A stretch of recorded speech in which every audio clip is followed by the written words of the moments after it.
Las estadísticas del 2016 dicen que en realidad hay más de 45 millones de esclavos en el mundo. Es una cifra tremenda. Mira, aquí está la foto. Sí, ¿puedes ayudarme? Eso, muy bien. Hay más de 45 millones de esclavos en el mundo. ¿Cómo se da la esclavitud hoy? Se da por trabajos forzados, por ejemplo, en barcos pesqueros. Se da por matrimonios infantiles. Se da en el caso de mujeres de países pobres, son esclavas sexuales retenidas por la fuerza, y España es un país donde sucede esto. Entonces, no es que ya la esclavitud no exista. ¿Qué significa o cuál es el concepto de esclavitud? Esclavitud es una manera, una institución jurídica por la cual una persona no es autónoma, no es independiente, sino que pertenece a otra persona. Esa persona toma los derechos, es el propietario. Recuerdo en Monza una reunión, llegó un hombre que hablaba muy poco y nosotros no lo conocíamos, pero pidió de hablar con nosotros. Él vivía en Milán y nos contó, era de un país, no recuerdo exactamente, pero era un país tipo Kazajistán, una cosa así, y hablaba un italiano muy malo, y él nos contó que hacía 3 años que estaba retenido por la fuerza en la embajada de su país haciendo trabajos forzosos, y se había escapado. Lo que quiero deciros es que esto no es tan extraño. 45 millones de personas es un poco menos que la población de España. Esto sucede. Y es una cosa terrible. Y que no es nueva. La esclavitud es algo que ha sucedido a lo largo de la historia. Todos los grandes imperios se construyeron a base de esclavitud. Si nosotros leemos, por ejemplo, en el Antiguo Testamento, ¿qué le pasó a Israel? ¿Qué cosa en Egipto? Fue esclavo en Egipto. 400 años. La historia nos dice que en la época de Roma, en el imperio donde Jesús nació, más o menos el 30% de la población era esclava. El 30% de la población. Eso significaba que esas personas no tenían derechos, pertenecían a otra persona. No podían hacer lo que quisieran. Conocemos también la esclavitud en América. Fue algo terrible. Cómo se capturaban personas en África, se las cargaban en los barcos y se las llevaba a Latinoamérica y se las vendía. Hay historias horribles sobre la esclavitud. Pero yo quiero hablaros de una esclavitud diferente hoy. Y antes de empezar a hablar de esta clase de esclavitud, quisiera que recordáramos, si puedes pasar por favor, Cata, algo que comentó Daniel hace 2 semanas. ¿Se acuerdan que estuvimos compartiendo respecto del reino de los cielos? Y va a ser un tema de predicación sobre el que vamos a volver, porque fue un tema muy importante, casi diría el más importante de la predicación de Cristo. Y en este reino hay un territorio, todo reino, todo gobierno tiene un territorio, un rey, si es un reino, hay un rey que lo gobierna, tiene súbditos, o sea, personas que obedecen a ese rey, y tiene leyes que dicen qué es lo importante en ese reino. Pasamos a la otra, Cata, por favor. Vamos a entonces, este texto que está en Filipenses, es un texto muy impactante de la Biblia. La carta a los Filipenses, recordáis, la escribió Pablo estando en la cárcel a una iglesia en el norte de Grecia que él mismo había fundado y que había sido su socia en la misión. Y habla esta iglesia, en el capítulo 2 al inicio, habla de la unidad en la iglesia y habla de la humildad. Y poniendo el ejemplo supremo, nos habla de esto. Dice, haya pues en vosotros este sentir que hubo también en Cristo Jesús, el cual, siendo en forma de Dios, no estimó el ser igual a Dios como cosa a que aferrarse, sino que se despojó a sí mismo, tomando forma de siervo, hecho semejante a los hombres, y estando en la condición de hombre, se humilló a sí mismo, haciéndose obediente hasta la muerte y muerte de cruz. Por lo cual Dios también le exaltó hasta lo sumo y le dio un nombre que es sobre todo nombre, para que en el nombre de Jesús se doble toda rodilla de los que están en los cielos y en la tierra y debajo de la tierra, y toda lengua confiese que Jesucristo es el Señor, para gloria de Dios Padre. Los estudiosos de la Biblia dicen que esto es parte de una canción, de un himno que se cantaba en esa época. La forma interna del texto es diferente del resto de la carta y se cree que era una canción. Y es una canción con una letra tremenda. Nos dice que nosotros tenemos que tener el mismo sentir, la misma manera de pensar que hubo en Cristo, el cual siendo en forma de Dios. Y la primera cosa que nos deja esto claro es que Jesús es Dios. Pasa uno solo, eso es. Jesucristo es plenamente Dios, absolutamente Dios. Jesús tomó la forma de un embrión, luego de un niño, en el vientre de María, la forma del embrión. Pero en realidad, Jesucristo ya existía, ¿o no? Jesucristo ya existía, allí tomó la forma de hombre, pero Jesús existía desde la eternidad y por la eternidad. Existía en esta forma, en forma de Dios. Y como Dios, Él no experimentaba hambre ni frío, no tenía limitaciones de espacio, vale decir, podía estar en todo lugar al mismo tiempo. Pero al tomar la forma de hombre, ya no era así, solo podía estar en un lugar a la vez. ¿Me estáis captando la idea? Estaba limitado. Como hombres sentimos el hambre y el cansancio y el frío. Como hombre, Él se degradó. Porque la Biblia dice que Dios es lo más excelente. Y debajo, muy debajo, están los ángeles. Y debajo están los hombres. Y todavía hay formas de vida inferiores. Por ejemplo, los animales. Ahora, yo te pregunto, ¿alguno de nosotros estaría dispuesto a ser una hormiguita? ¿Quién quisiera dejar nuestra condición de hombre? En un ejemplo más común, si tú eres el gerente de la empresa y te dicen, ahora tienes que empezar a limpiar las letrinas todos los días. El servicio te toca a ti. Tienes que hacer el servicio de limpiar todos los días. ¿Tú aceptarías? Creo que ninguno aceptaría. Los hombres queremos estar. Si soy jefe está bien. Si yo soy el último, ya no nos gusta. Pero Jesucristo, siendo absolutamente Dios, se hizo absolutamente hombre. Hay dos naturalezas. Cristo tuvo y tiene dos naturalezas.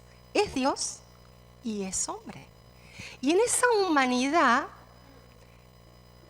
Jesucristo no se puso como el rey más importante. Él era el rey más importante. Pero Él se puso, ¿recordáis la escena de la última cena con los discípulos? ¿Qué hizo Jesús en esa cena? Lavó los pies. Y ese era el trabajo más asqueroso que hacía un esclavo. Era el trabajo del esclavo más bajo. El peor de la casa, ese lavaba los pies. Y Jesús dijo, si yo, que soy el Señor, os lavo los pies, vosotros también debéis lavar los pies los unos a los otros. Lo que quiero decir es que Jesucristo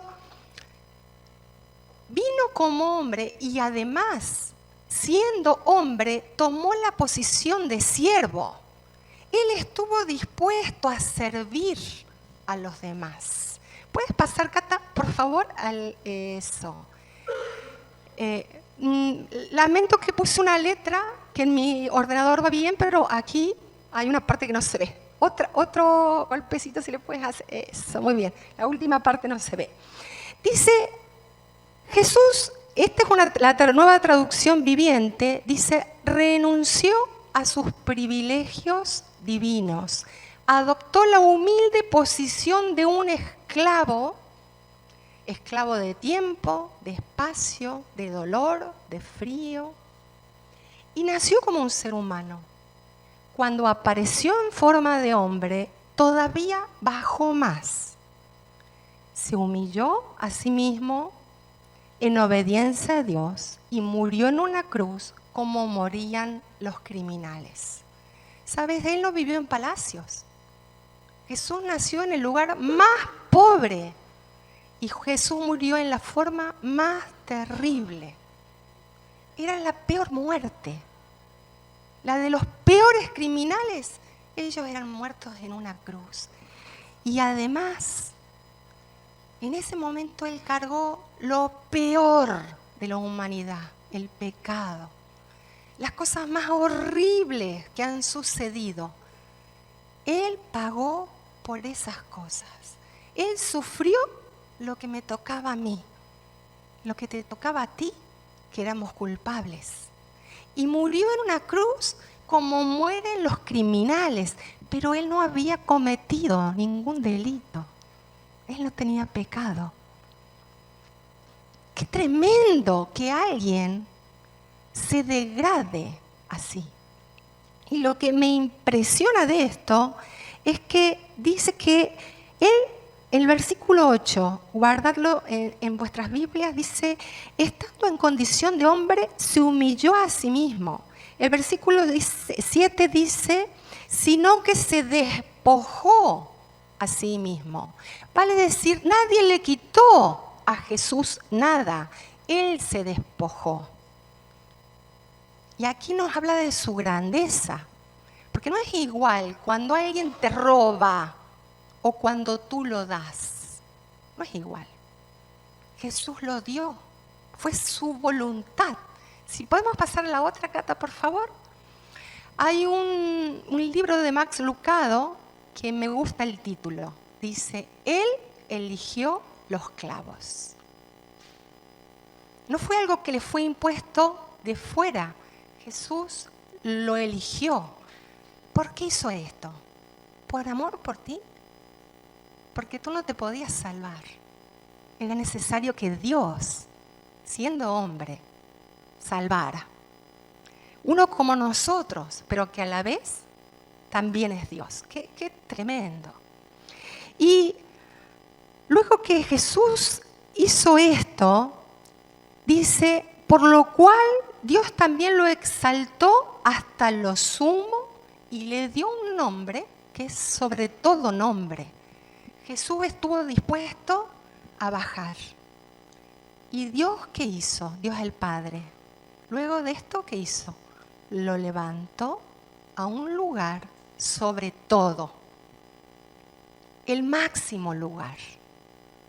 Es un lugar tan excelente que, queriendo o no, toda persona va a tener que reconocer que Él es el Rey. Guardad lo que dice el versículo 10, para que en el nombre de Jesús se doble toda rodilla de los que están en los cielos y en la tierra y debajo de la tierra. ¿Cómo se reconocía cuando un siervo, un esclavo, un súbdito estaba delante de un rey, que lo habrás visto en las películas, ¿no? Se arrodillaban o se tiraban al suelo directamente. No lo voy a hacer acá porque no es conveniente, pero era un inclinarse. Y eso va a suceder. Todos lo van a tener que hacer delante de Cristo. Solo que algunos lo van a hacer por la fuerza y otros lo hacemos por voluntad, ¿verdad? Pero dice que además de un lugar excelente, Dios le dio un nombre excelente. Y dice que en el nombre de Jesús se doble toda rodilla y toda lengua, el versículo 11, confiese que Jesucristo es el Señor para gloria de Dios Padre. Si puedes pasarla, eso, gracias. Jesucristo es el Señor, ese es el nombre. Claro, yo quisiera explicarme, pararme un poquito aquí en este concepto, porque hoy en día todo el mundo es Señor, ¿no? Tú vas a un lugar y dices, Señor, ¿qué desea? Señora, ¿qué desea? Todos somos señores. Para nosotros la palabra Señor significa persona, individuo, pero no era así en la época en que Jesús nació. Pasamos, eso, muy bien, acá está, otra más, gracias. Y la que sigue. Ese nombre Señor en la época de Jesús quería decir la máxima autoridad, el jefe, no el jefecito, el jefe, el que tenía el poder, el dueño de los esclavos. Se usaba en dos sentidos. Y pásalo otra vez, por favor. Y otra. Se usaba en dos sentidos esta palabra. En griego la palabra es kyrios y dicho con minúscula significaba el que era dueño de esclavos. Vale decir, el que tenía propiedad de un esclavo. No cualquiera tenía un esclavo. Había que tener dinero para tener un esclavo. Pero el que tenía un esclavo era el dueño de la vida de ese esclavo. El esclavo no podía decidir lo que quería hacer. El esclavo tenía que obedecer lo que el Kyrios le decía. Así que cada día los esclavos se presentaban delante de su amo y decían, Kyrios, ¿qué quieres que haga? Un esclavo no podía, por ejemplo, firmar una carta. Tenía que decir quién era su amo. Si no, no se lo reconocía como persona.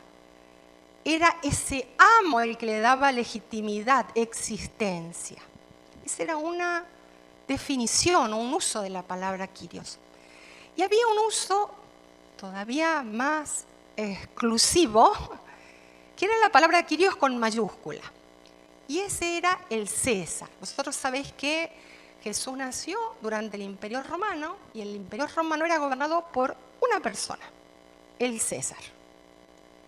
Y el César era, como se dice en Italia, el capo de tutti capi. El absoluto jefe. Era el dueño de la vida y de la muerte de todos los que vivían en su imperio. En esa moneda, que se recuerdan que al Señor Jesús le pusieron una moneda y le dijo, ¿qué imagen tiene del César? Porque las monedas le ponían la imagen del César para indicar que en definitiva la propiedad era del César. Aunque quizá tú tenías la moneda, pero en definitiva, en última instancia, todo era del César. Al César no se le podía discutir. Y fueron muy inteligentes los romanos, ¿no? Más allá de que hicieron muchas cosas malas. Inventaron un saludo. Y el saludo consistía en que cada día cuando tú te veías con alguien, en lugar de decirle buenos días, buenas tardes, buenas noches, tú le tenías que decir, el César es el Kyrios. Y el otro te contestaba, el César es el Kyrios. Ahora tú imagínate en un imperio la publicidad que era eso. Todo el tiempo la gente repitiendo para que no se les olvidara que el César era el Kyrios. Pero los cristianos tuvieron un gran problema con esto. Los cristianos no podían decir que el César era el Kyrios. Porque el Kyrios era Jesucristo. No podían reconocer otra autoridad mayor. Entonces, cuando un romano les decía, el César es el Quirios, ellos contestaban, Jesucristo es el Quirios. Y eso era subversión, ¿entiendes? Eso era como hoy en día el terrorismo. Una persona que no reconocía al César estaba atentando contra el orden social. Y esa fue la razón por la cual nuestros hermanos cristianos del primer, segundo y tercer siglo murieron en tantas cantidades. Porque eran políticamente peligrosos, porque no reconocían al César como su Quirios. ¿Se entiende? ¿Sí? Pasamos, por favor, Cata, a la segunda, a la que sigue, perdón. Entonces, cuando nosotros estamos diciendo que Jesucristo es el Quirios, aquí vas a tener que hacer varios enter hasta que salga eso. Estamos dándole un significado diferente o un significado más profundo a algunos pasajes muy conocidos, pero que hemos interpretado muchas veces de una manera más superficial. Por ejemplo, dice, porque ninguno de nosotros vive para sí y ninguno muere para sí. Vale decir, no eres dueño de ti. Pues si vivimos, para el Señor vivimos, y si morimos, para el Señor morimos. Todo lo que somos no nos pertenece, sino que pertenece a Jesucristo. Y sea que vivamos o que muramos, del Señor somos. Porque Cristo para esto murió y resucitó y volvió a vivir, para ser Señor, así de los vivos como de los muertos. Cuando tú dices, Jesús es mi Señor, lo que tú estás diciendo es, yo soy su esclavo. Yo no me pertenezco. Yo no hago lo que quiero. Tengo a alguien que me manda. ¿Se comprende este concepto? Es muy fuerte. Y aún pasajes muy conocidos como este de Romanos también tienen otro sentido. Romanos 10:9 dice que si confesaras con tu boca, esto es lo que la palabra de fe que creemos, dice el versículo anterior, que si confesaras con tu boca que Jesús es el Señor y creyeres en tu corazón que Dios le levantó de los muertos, serás salvo. Ahora, ¿por qué es tan importante? Era tan fundamental esta confesión con la boca. Porque si tú confesabas con la boca, quizás te sacaban todos tus bienes, te torturaban y posiblemente firmabas tu condena a muerte. Por eso era tan importante la declaración con la boca. Los llevaban a los tribunales. Tenés que leer algún libro de la iglesia primitiva, porque realmente es impactante. Inclusive se conservan las actas judiciales de algunos juicios de cristianos. Yo he leído un libro con muchísimas de esas actas. Y les preguntabas, ¿quién es tu Quirios? Jesucristo. Reniega y te salvas. No voy a renegar de mi Quirios. Y por eso los mataban. Y nosotros hoy en día tomamos tan liviano esto. Vivimos tan liviano. No es así. Cuando nosotros decimos que Jesucristo es el Señor, estamos diciendo, Él es mi dueño, mi jefe, mi autoridad. No hago lo que yo quiero, hago lo que Él quiere. Y esto te transforma toda la vida, hermano. Esto cambia. Y esto es real que cambia. Cuando tú dices, yo no puedo, pero mi Quirios, hay un tesoro en este vaso de barro, que es el poder de Dios, es Dios que vive en mí. Pásalo, por favor, a la que sigue. Ser esclavo de Jesucristo no era considerado algo, de menor importancia. Es más, vamos a leer los inicios de algunas cartas de la Biblia, y estos son los grandes líderes. Y lo que ellos decían era esclavo de Jesucristo. Muchas de las traducciones, yo he tomado la Reina Valera aquí, pero algunas traducciones lo traducen como esclavo, la palabra siervo, que en nuestro a veces lo entendemos como más liviano, siervo. Pero el concepto es doulos en griego, y doulos es esclavo. Entonces, cuando ellos se presentaban, Pablo, ¿quién era Pablo? El gran apóstol Pablo. Decía, Pablo, ¿qué? ¿Qué dice? Siervo de Jesucristo, llamado a ser apóstol, apartado para el Evangelio de Dios. Santiago, el hermano biológico de Jesús, es este. Y dice, Santiago, siervo de Dios y del Señor Jesucristo, a las 12 tribus que están en la dispersión. Salud. Simón Pedro, ¿quién era Simón Pedro?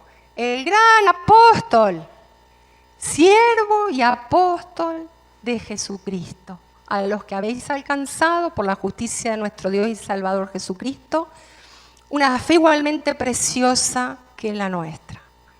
Judas, ¿quién era este Judas? El otro hermano biológico de Jesús. Judas, siervo de Jesucristo. Ahora, a mí este hecho, que sean hermanos biológicos de Jesús, me impacta muchísimo, ¿sabes? Porque entre los hermanos siempre hay esa competencia, ¿no? ¿Quién es más? Y si es mi hermano, le conozco todos los defectos. Difícil que tú pusieras en un lugar así a tu hermano, a menos que tuvieras mucha convicción, ¿verdad? Es una evidencia de la divinidad de Cristo esto. Porque sus propios hermanos que se habían criado con él, los reconocían como el que ellos tenían que estar esclavos. Judas, siervo de Jesucristo y hermano de Jacobo, o Santiago, ¿no? Es el otro significado del nombre, a los llamados, santificados en Dios Padre y guardados en Jesucristo. Tremendo. Ellos no tenían problema de decirse esclavos de Cristo. ¿Y nosotros? Nosotros somos esclavos de Cristo. ¿Sabes? Cuando nosotros somos esclavos de Cristo, no nos pertenecemos. Nada de lo que tenemos nos pertenece. ¿Es todo nuestro dueño o no? Cuando somos esclavos de Cristo, ya no hacemos lo que queremos. Ya no vivo yo, mas vive Cristo en mí. Cuando somos esclavos de Cristo nos presentamos humildemente cada día y decimos, mi Kyrios, ¿qué quiere que haga? Pasa por favor, Cata, a la que sigue. Yo quisiera que te lleves esta reflexión. Si tú perteneces al reino de los cielos, aceptas voluntariamente. Como Cristo aceptó voluntariamente, tú también aceptas voluntariamente que sea Él quien gobierne tu vida. ¿Y por qué lo aceptas? ¿Sabes? Porque no hay un amo mejor. Nosotros conocemos la esclavitud, que es horrible, pero en el reino de los cielos, el Rey es un amo que te encanta que sea tu amo, te bendice que sea tu amo. No tienes problema, porque no hay ningún amo como Él. El pecado no es como Cristo. Cuando tú no vives en Cristo, vives esclavo del pecado, y el pecado no te trata igual. Quien pertenece al reino de los cielos acepta voluntariamente que Jesús sea la máxima autoridad en su vida. Y esa es la única esclavitud que debemos de